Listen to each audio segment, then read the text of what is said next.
Les sondages en vue de 2022, Marine Le Pen vous place dans un mouchoir de poche avec Emmanuel Macron au second tour de la présidentielle. Qu'est-ce qui pourrait vous empêcher d'accéder au pouvoir ?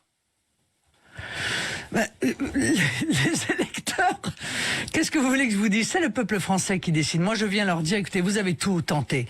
Vous avez tenté l'ancienne droite, vous avez tenté l'ancienne gauche, vous avez tenté le soi-disant nouveau monde. La réalité, c'est que tous ces gens-là sont issus du même moule et n'ont pas ni le courage ni la lucidité de mettre en place les mesures nécessaires pour refaire de notre pays un grand pays. Car objectivement, entre la dépossession, le déclassement, la précarisation, notre pays va mal. Voilà 30 ans que le Front National tient ce discours. 30 ans qu'il dénonce l'incompétence de la gauche et de la fausse droite. 30 ans qu'il dénonce leur magouille. 30 ans qu'il dénonce leur collusion. On parlait alors de la bande des quatre, du nom des quatre partis dits de gouvernement, le Parti communiste, le Parti socialiste, l'Union pour la démocratie française et le Rassemblement pour la République. Ces quatre partis animaient la République. Voilà 30 ans que le Front National parle d'une France dans le pétrin et qu'il se présente comme la seule alternative possible. En octobre 1991, le numéro 2 du FN, Bruno Maigret, annonça l'ambition du parti pour son accession au pouvoir. Conquérir d'abord la région Provence-Alpes-Côte d'Azur. Cette victoire serait la première étape d'un programme de reconquête pour qu'enfin les Français soient maîtres chez eux. L'opération a échoué. Et 30 ans plus tard, malgré une situation qui s'est aggravée, on en est au même point. Pourquoi ?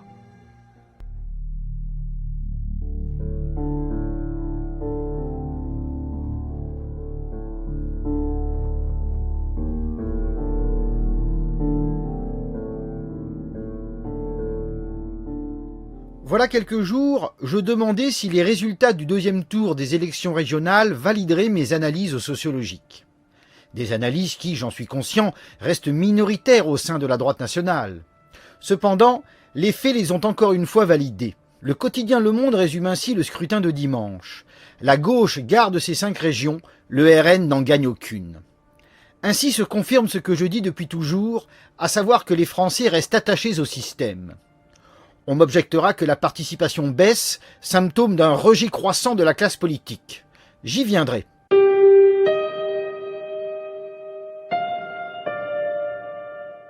Pour l'heure, je m'intéresse aux scores obtenus par le Rassemblement national. Ils ont déçu les espérances de Marine Le Pen. Certains y voient la conséquence néfaste de sa stratégie de dédiabolisation. Parmi eux, Jean-Marie Le Pen. Bon, c'est vrai que le Rassemblement national a subi un échec. Il est lié à un phénomène très banal qui s'est appelé selon les moments dédiabolisation et qui est en fait la délepénisation et qui consistait à retirer au Front National les éléments les plus dynamiques de ses campagnes électorales et les plus percutantes sur le plan des réalisations. Le Front National se présentait comme une alternative à un système décadent et condamné, en essayant de devenir la droite de la droite et d'être admis en quelque sorte dans le concert, sans l'être d'ailleurs en l'occurrence, d'être admis dans le concert des partis politiques de la Ve République. Eh bien, je crois que le Rassemblement national n'a pas fait une grande action. La réaction de cet électeur marseillais paraît confirmer cette analyse. Je vous avoue, dit-il, que je n'ai pas voté. Ça ne m'intéresse pas. Je ne vois pas trop de différence entre les deux. L'homme se déclarait incapable de distinguer entre le candidat sortant, dit de droite, et celui du Rassemblement national. Il est vrai qu'avec ses prises de position plus radicales, Jean-Marie Le Pen était très bien distingué des autres candidats. Mais c'était pour subir un rejet viscéral. Le 5 mai 2002 l'a démontré. Jacques Chirac était jugé comme un escroc bon pour la prison. Mais parce qu'il se retrouva face à Le Pen, il devint soudainement le rempart vertueux de la République. J'ai consacré un livre à la question, je n'y reviendrai pas. C'est précisément pour éviter ce rejet viscéral que Marine Le Pen a choisi la voie de la dédiabolisation. Soucieuse de ne pas remettre en cause cette stratégie, elle attribue la contre-performance de ses candidats à des alliances contre nature. Ce soir, nous ne prendrons pas de région, puisque des sortants, à l'aide d'alliances contre nature, ont tout fait pour nous empêcher de montrer aux Français notre capacité à diriger un exécutif régional. La progression très importante entre les deux tours en PACA, qui reste tout de même insuffisante pour offrir la victoire, démontre que la mobilisation est la clé des victoires à venir. Quelles sont ces alliances contre nature? Pour répondre, considérons justement la région Provence-Alpes-Côte d'Azur. Là-bas, le candidat sortant, Renaud Muselier, a battu le candidat du Rassemblement national, Thierry Mariani. Ce dernier dénonce un système coalisé. Son adversaire, dit-il, a reçu le soutien des 3 derniers présidents de la République, de la majorité des médias et de tous les intérêts, puissances, partis, des macronistes aux communistes. Il a raison, mais cette coalition a un nom, c'est le Front républicain. Dans mon message publié voilà quelques jours, j'avais écrit « En vertu de mes analyses, je prédis la formation d'un front républicain suffisant pour assurer la réélection du président sortant. » Les faits m'ont donné raison. Le Front républicain a fonctionné, donnant à Renaud Muselier une victoire assez large. Le Front républicain a donc fonctionné en PACA à Carina malgré la faible participation. De nombreuses déclarations confirment qu'il s'agissait bien d'un Front républicain. En voici quelques-unes. À peine la victoire du président sortant annoncée, Manuel Valls lança « Comme en 2015, l'extrême droite est battue grâce au large rassemblement de tous les républicains. La gauche a aussi montré son sens des responsabilités dans cette région. » De son côté, le porte-parole du gouvernement déclara « Cela fait des mois qu'on nous dit que le Rassemblement national va gagner en PACA. Avec la victoire de Renaud Muselier, j'ai ce soir le sentiment du devoir républicain accompli. » Quelques minutes plus tard, Renaud Muselier vint saluer une victoire collective et se félicita de nouveau du retrait de la liste de l'écologiste Jean-Laurent Felizia. Au-delà de vos différences, vous avez décidé de faire cause commune contre l'extrême droite. Peu après, le chef de la France insoumise, Jean-Luc Mélenchon, se dit satisfait et soulagé de la lourde défaite infligée au Rassemblement national en Provence-Alpes-Côte d'Azur. Il remercia tous ceux qui avaient fait un effort politique extrêmement douloureux en donnant leur voix pour que le RN soit battu. Puis vint l'ex-ministre de l'Intérieur, Christophe Castaner. L'actuel président du groupe La République En Marche à l'Assemblée nationale déclara « On a toujours eu la volonté du dépassement, ça a été le cas en région PACA, où on a eu une alliance sur un programme. Quand je vois que Renaud Muselier gagne, j'ai le sentiment du devoir républicain accompli. » Le Monde a donc raison de conclure que le Front républicain tient toujours et que face au RN, il continue de fonctionner. Pourquoi perdure-t-il? Parce que malgré les positions prises par Marine Le Pen, le Rassemblement national reste vu comme un parti non républicain. Avant même les élections régionales, Anne Hidalgo avait lancé Marine Le Pen, c'est l'extrême droite. Ouais. Alors, elle a été banalisée. On nous explique que de dire qu'elle est d'extrême droite, ça ne sert plus à rien. Je continue quand même à le faire, à expliquer que c'est dangereux pour notre démocratie. Ça va de soi. Ne croyez pas que Marine Le Pen soit quelqu'un qui défende la veuve et l'orphelin. Marine Le Pen défend d'abord ses intérêts, les intérêts d'une formation politique qui, pour moi, reste non républicaine, même si les efforts de banalisation qu'elle a faits non républicaine ou anti-républicaine? Anti-républicaine et non républicaine. Rassemblement lui national, permettent... anti-républicaine, non républicaine. Cette extrême droite totalement irresponsable, totalement anti-républicaine, ça peut pas une perspective pour PACA. Voix esselée, nullement. Peu après l'annonce de la victoire de Renaud Muselier, le maire de Marseille déclara « La région Provence-Alpes-Côte d'Azur reste dans le giron de la République. Je m'en félicite. » Rien n'a changé donc depuis le départ de Jean-Marie Le Pen. Pour de très nombreuses personnes, la dédiabolisation n'est que de façade. Parce que c'est important de rappeler ce qu'est l'extrême droite dans notre pays et que derrière le ripollinage de façade du Rassemblement national, il subsiste le Front national tel que nous l'avons connu il y a encore 30 ou 40 ans. D'où le fait qu'au dernier scrutin, le lepénisme une fois encore a été écarté du pouvoir. Par des électeurs de droite, par des électeurs de gauche, une fois encore réunis dans cette certitude qu'il est indispensable d'interdire de pouvoir l'extrême droite. Comme si une malédiction démocratique poursuivait le FNRN. Jean-Marie Le Pen a donc tort de croire que la délepénisation du parti provoquerait son échec. Mais Marine a tout aussi tort de croire que la stratégie de dédiabolisation serait efficace. D'où la question capitale. Pourquoi le FNRN subit-il une malédiction? Réponse, parce qu'une majorité de Français reste attachée au régime actuel.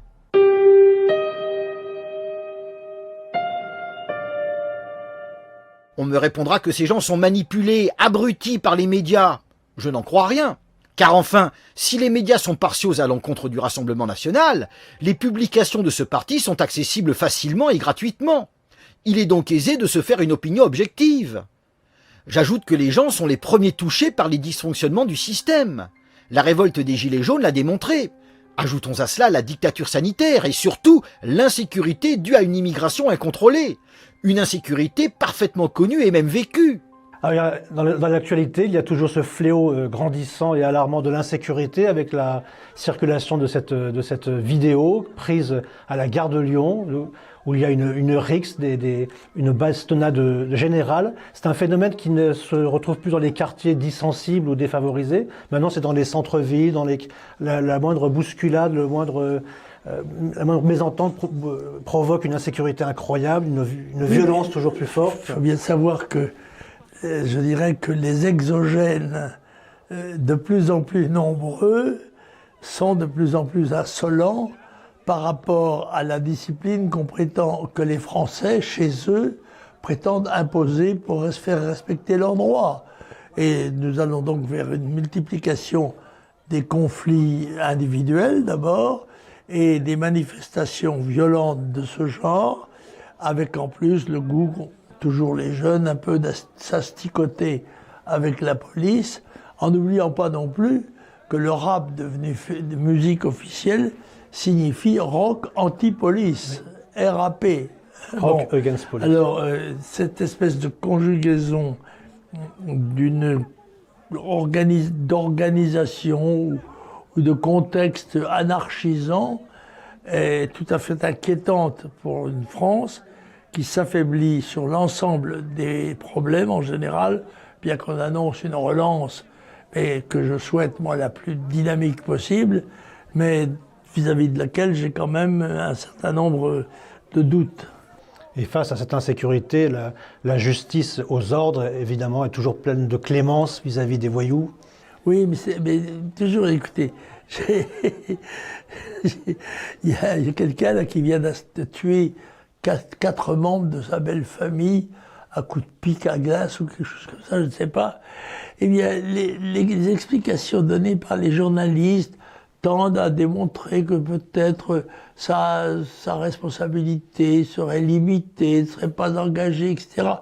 En réalité, notre société a peur de la sanction, répugne à appliquer les règlements dans leur rigueur, et que cette faiblesse générale, en quelque sorte, se traduit par un affaiblissement de la société française et de la France en général, alors qu'elle va aborder dans les mois qui viennent des épreuves qu'elle ne connaissait pas jusqu'à présent et qui seront de plus en plus dures à surmonter.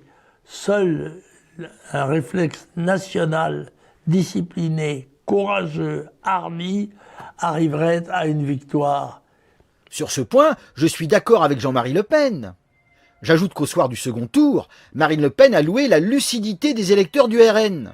Que le civisme et la lucidité des électeurs du RN, qui ont apporté leur voix à nos candidats, soient loués. Mais si des millions de sympathisants du Rassemblement national ont été lucides, c'est la preuve que tout le monde pourrait l'être. Dès lors, pourquoi, selon les termes mêmes de Thierry Mariani, le changement que tant attendaient n'aura pas lieu? La réponse s'impose. Si de nombreux Français réclament que ça change, pour un monde meilleur, ils rejettent le changement qu'offre la droite dite nationale. Certes, les Français jugent sévèrement la classe politique. Certes, ils sont pessimistes quant à l'avenir. Certes, la méfiance, la lassitude et la morosité dominent.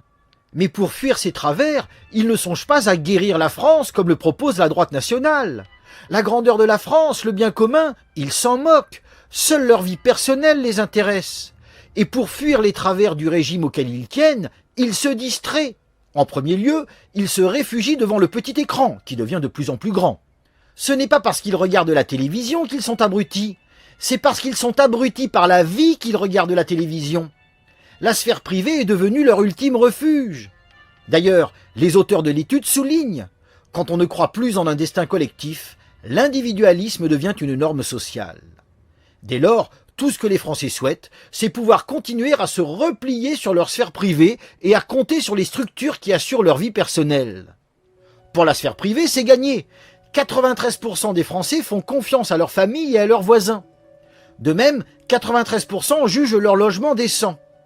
Quant aux structures qui assurent leur vie personnelle, la situation est encore correcte. Déjà, 6 Français sur 10 font confiance à leur maire. Preuve que la démocratie de proximité fonctionne, ce qui reste le minimum requis dans une société individualiste. Plus important encore, si les Français se défient des partis politiques, des médias, des banques, des syndicats, des grandes entreprises, de la justice et de l'Église, en revanche, ils accordent leur confiance aux hôpitaux, aux petites entreprises, à l'armée, à la police, à l'école, aux associations et à la sécurité sociale. Autrement dit, ils peuvent encore s'appuyer sur les structures du système qui assurent leur vie quotidienne.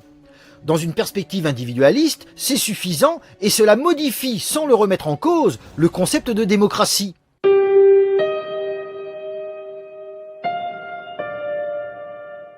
Une étude très intéressante publiée par le Conseil constitutionnel explique « Le devoir de voter n'est pas remis en cause, mais il obéit à un impératif moral et social moins fort que par le passé. » Dans un climat de relative désinstitutionnalisation de la politique, de plus grande individualisation des choix et des convictions personnelles, le droit de ne pas voter acquiert une certaine légitimité. La participation politique s'organise à partir de plusieurs scènes d'expression citoyenne et de plusieurs répertoires d'action. Le vote, l'abstention et la manifestation. Il est plus facile aujourd'hui de protester et de se positionner contre que d'adhérer à un système ou à une ligne politique. Et dans l'utilisation de ces formes d'expression protestataire, l'abstention occupe une certaine place. Cette intermittence de l'acte électoral est le signe d'un certain affaiblissement du devoir de voter et révèle des changements réels dans les représentations mêmes de la citoyenneté. L'abstention est un outil qui s'est peu à peu imposé dans la palette des outils démocratiques à la disposition des électeurs. Elle n'est pas seulement le signe d'un retrait ou d'un désinvestissement de la scène électorale. Pour des électeurs de plus en plus nombreux et dans le jeu politique, elle est considérée et utilisée comme une réponse électorale à part entière. Elle peut servir à exprimer leur malaise à l'égard d'une offre politique jugée insatisfaisante ou encore une sanction à l'encontre des gouvernants sortants. Même abyssale, l'abstention n'est donc pas un échec pour la démocratie. La meilleure preuve est que les Français restent attachés à la démocratie. 83% la considèrent même comme la meilleure des formes de gouvernement. Pourquoi ? Parce que dans leur esprit, la démocratie reste synonyme de liberté. Dès lors, même dans l'abstention, les citoyens restent attachés à la République démocratique dans laquelle ils voient le meilleur garant de leurs libertés individuelles. Je n'invente rien, de la devise républicaine, ils retiennent d'abord le mot « liberté ». Vient ensuite l'égalité, car elle permet d'assurer la liberté. J'ai les mêmes droits que toi. Quant à la fraternité, une valeur qui renvoie à la communauté, elle est reléguée loin derrière. Quoi qu'il en soit, l'attachement à la République est si fort que beaucoup en viennent à la confondre avec la France. En 1941, Georges Suarez critiqua le démocrate qui dit la France quand il pense la République. Il avait raison. D'après cette étude récente, pour les 2/3 de nos compatriotes, être français, c'est d'abord être républicain. Partager un mode de vie spécifique arrive loin derrière, tout comme se sentir héritier de l'histoire de France. La France, ce n'est donc plus une histoire ni des traditions nationales, c'est d'abord l'adhésion aux valeurs républicaines. Pour les Français, l'attachement à la République est plus que fort, il est viscéral.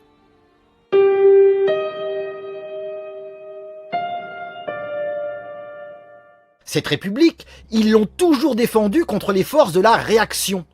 Ce dessin à l'écran date de 1880. En 1944, les Français ont accepté les bombardements alliés meurtriers pour obtenir leur libération du fascisme. Au début de cette année 44, Jean-Hérolde Paqui lançait « Oui, c'est aujourd'hui qu'il nous faut crier la France aux Français. C'est aujourd'hui que l'on a besoin de nationalisme vrai, de patriotisme. C'est aujourd'hui qu'il faut à la patrie la chaleur de notre vie ardente et la sincérité de nos actes retrouvés. » Un an plus tard, Jean-Hérolde Paqui était condamné à mort et fusillé par des Français au nom du peuple français et pour épurer la République française retrouvée. Aujourd'hui, on ne fusille plus, mais dans l'esprit, rien n'a changé. Le Front républicain persiste contre une droite nationale présentée comme facho et anti-républicaine. On comprend donc pourquoi depuis 30 ans, les discours du type « Vous avez tout essayé, il ne reste plus que nous comme alternative » n'ont jamais fonctionné. Ils n'ont jamais fonctionné parce que dans l'imaginaire de la majorité, la droite nationale reste l'ennemi de la liberté. Voilà pourquoi, malgré les échecs et les déconvenues, nos concitoyens resteront dans le giron du système. Ils ne veulent pas de la droite nationale. Au soir du deuxième tour, la présidente du RN a lancé un nouvel appel aux Français. Je donne rendez-vous aux Français dès demain pour construire tous ensemble l'alternance dont la France a besoin. Je crains qu'elle ne s'illusionne encore une fois, car la France, les Français s'en moquent. D'ailleurs, si les Français étaient sensibles au discours mariniste, alors vu l'état de déliquescence du pays, non seulement le Rassemblement national aurait déjà gagné en PACA, mais il l'aurait aussi emporté dans au moins la moitié des régions. Or, il n'en est rien. La situation que l'on vit révèle donc un mal profond qu'il est bon de regarder en face. Peu après le premier tour, j'avais écrit « J'affirme que, dans sa majorité, le peuple français reste attaché au régime actuel, car il voit en lui le meilleur garant de ses acquis. Dès lors, quand il réclame un changement, il s'agit d'un changement à l'intérieur du système, pas d'une rupture franche. Et s'il n'espère plus de changement, alors il s'abstient, du moins tant qu'à ses yeux, la République n'est pas menacée. En cas de menace, fantasmée ou non, il participe au Front républicain en votant pour le candidat du système. » Le deuxième tour du scrutin de dimanche a confirmé mes prévisions. Mon analyse peut certes déplaire, mais elle est vraie.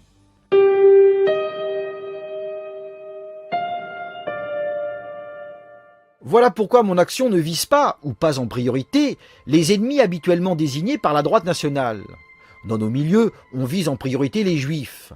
On les accuse d'organiser l'immigration et d'entraîner le peuple dans la voie de la corruption, de l'abrutissement et de la violence afin de détruire la nation. Peut-être, mais en ce qui concerne la France, le peuple n'est-il pas complice? Déjà en ayant rejeté la droite nationale du temps de Jean-Marie Le Pen, et en continuant à la rejeter même lorsqu'elle est édulcorée à la façon du Rassemblement national. On qualifie les Juifs de destructeurs de nations. Peut-être, mais quelle résistance rencontrent-ils? Pratiquement aucune. Car je le répète, dans leur grande majorité, les Français se moquent de la grandeur de la France. Dénués de tout idéal supérieur, donc repliés sur leur sphère privée, ils cherchent à combler le vide de leur vie avec les distractions offertes, même les plus abrutissantes. Je me souviens, quand j'étais préadolescent, de cette chanson de Lio qui décrivait si bien cette vie vide, sans idéal supérieur.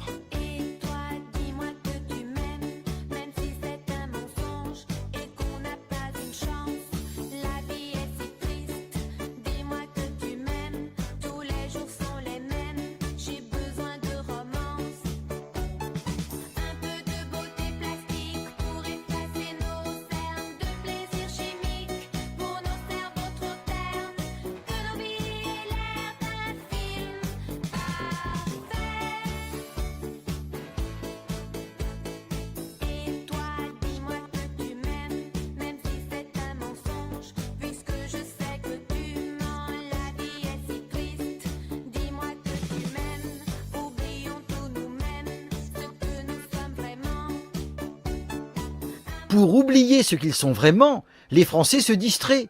Ils s'éblouissent, ils s'enivrent, ils se plongent dans le virtuel. Mais Lanza del Vasto prévenait. La distraction, le mot le dit, signifie le fait d'être tourné vers le dehors. La dissipation, la dispersion, c'est la même chose que l'anéantissement. S'éparpiller, sortir de soi-même, tomber et se perdre parmi les choses du dehors, voilà la façon de mourir, de se corrompre, de se défaire. Il n'y en a pas d'autre. Et tous les péchés, tous les vices ne sont en fait que des distractions, des dissipations, des divertissements, de violentes dispersions de l'être. Et c'est en cela surtout qu'ils sont mauvais. Que des Juifs exploitent ce filon afin de faire fortune et d'abrutir davantage les foules pour les contrôler, c'est très possible. Mais voulons-nous vraiment leur résister? Alors commençons par nous réformer nous-mêmes en trouvant un idéal supérieur. Lanza del Vasto prévenait, la distraction, le divertissement ont toujours été considérés par les spirituels comme l'empêchement majeur à la vie intérieure, empêchement aussi grave que n'importe quelle passion. Pourquoi est-ce grave? Parce que ce sage le soulignait. Le but de l'existence est de vivre avec simplicité afin de pouvoir se consacrer au développement de la conscience spirituelle. Les problèmes ne surviennent qu'au moment où l'on devient matérialiste et qu'on abandonne les activités naturelles de l'homme et de la femme pour un mode de vie sophistiqué et complexe basé sur la recherche des plaisirs artificiels. On comprend ainsi le cercle vicieux. L'absence de vie intérieure pousse à la distraction qui, à son tour, empêche la vie intérieure.